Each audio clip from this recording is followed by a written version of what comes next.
And Dr. Cantwell and his associates. In fullness, Kim's condition was very grave, and her outcome at this point was very uncertain. Both her front carotid arteries were now stopped up. Both arteries in the back of her head were almost stopped up. And the brain wasn't getting enough blood to function properly. And it was just a matter of time before one of them would close up completely. So Dr. Cantwell left the room, and for the first time, Betty and I had a complete feeling of hopelessness. Here was a daughter, deathly ill, without hope. So later that night, or the next morning, I can't remember, Dr. Cantwell came back into the room and said there might be a way to help her. There was a rare operation he could do where he would sever the blood vessels in the side of her head, bring them up on top, open up her skull, lay these vessels on top of her brain, and the hope was that they would attach themselves. He couldn't sew them in place. He laid there, and hopefully they would attach and grow. If they didn't, they would wither. And the problem was, he said, if this surgery was successful, it'll be really great. But however, there was a significant failure rate. And this doesn't work. There's nothing else can be done. That's all we can do for Kim is this. And Kim's next stroke will probably be very catastrophic. So Betty and I talked about it with Kim. We prayed about it. And Kim finally decided to have the surgery because she said, I just can't go through life knowing at any moment I might have a severe stroke, be incapacitated, or die. I've got a daughter to raise, and so forth. So what to mention during all this time, Dr. Cantwell had a wonderful sister by the name of Charlotte Gilman. And that was an angel on this earth, that Charlotte Gilman. Whenever Kim would go to the hospital, Charlotte would make all these arrangements for us, make sure we didn't have to wait. They'd take us right away. She gave us her personal phone number. She just couldn't do enough for us to help us, anything she could do. And she really gave us hope. There was many times we were depressed now. She would talk to us and give us hope. So during that conversation with Charlotte, she said, I noticed that y'all are from Dunsville. I said, yeah. She said, well, I've got some relatives in Dunsville. But you probably never heard of a little place they have this summer cottage. I said, what's that? She said, it's a place called Muddy Gut. I said, well, Muddy Gut, that's kind of where I live. So anyway, she told me at that point that her parents were Hank and Julie Garner. So who most of you know. And I said, well, gee, what a small world this is. So, and if you know Hank and Julie like Betty and I do, you know why Charlotte is such a sweet and caring person. Then, folks, I'm going to tell you something. I was raised up in the church, as I said before, as the whole family was. I struggled with prayer all my life. I prayed a lot for different things, but it was kind of casual. I didn't really know what the outcome was, how it was going to be, whether my prayers were answered or not. Well, I just went with the program.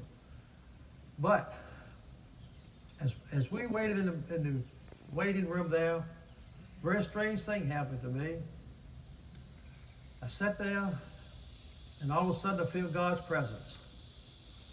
He spoke to me and told me that Kim would be all right. It wasn't a spoken voice, but I knew that Kim was going to be okay. And I want to point out that Nita and Wayne and a lot of their family and friends came down and sat with us to see what this was going on. So I reached over, took Betty's hand, and told her not to worry anymore. I said, Kim's going to be okay now. So she said, well, how do you know this? And I told her, I said, God just told me so. I know she's going to be okay. So sometime later, Dr. Cantwell came into the operating room and told us that the surgery went well, but it'd be 6 months before he could tell if this had worked or not. There's no way to tell. You just have to wait. Well, I'm just about to lose my message here. So Kim was very upset about this. She had a very severe problem with her recovery, and she got sick and was sick all the time. But we called Dr. Cantwell. Is there anything you can do? Because I said, Kim's about to lose her mind downhill. She doesn't look like to us. She's doing as well as she should be doing. So he set up a new appointment for her, did more imaging on her head. So we all sat there in the room waiting, just expecting the worst. Well, Dr. Cantwell came into the room, and he had a smile on his face. Well, being a neurosurgeon, if you knew Dr. Cantwell, these guys don't smile a whole lot. They're serious about life. He said the results were remarkable. The blood vessels on top of Kim's brain were growing like wildfire and providing a new and reliable supply of blood to her brain. He said, it's a miracle. So today, here we are 6 6 years later, Kim was alive and well, and you never know she was so close to death. Matter of fact, Kim is here today. Kim, would you stand up, please? We can see you all.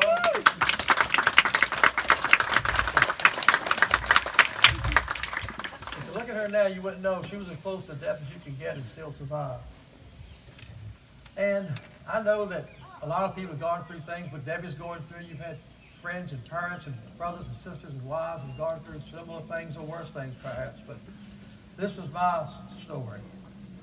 So, in conclusion, I'll say that God spoke to me and changed my life.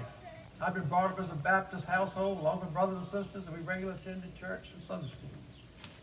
I prayed casually for many things, but good or bad, as I said before, I never really gave it much thought. Prayer was prayer, just something you did. But now I understand the power of prayer that evaded me for so long since my childhood days when I kneel by my bed and said my now lay me down to sleep prayers. Some people might say Kim's recovery was coincidental because we often hear about people who have other types of life-threatening conditions. The families and friends pray for both of them. One lives and one dies. Why does it happen? Nobody knows. We'll get the answer in that next life. But for now, we have to rely on faith and prayer.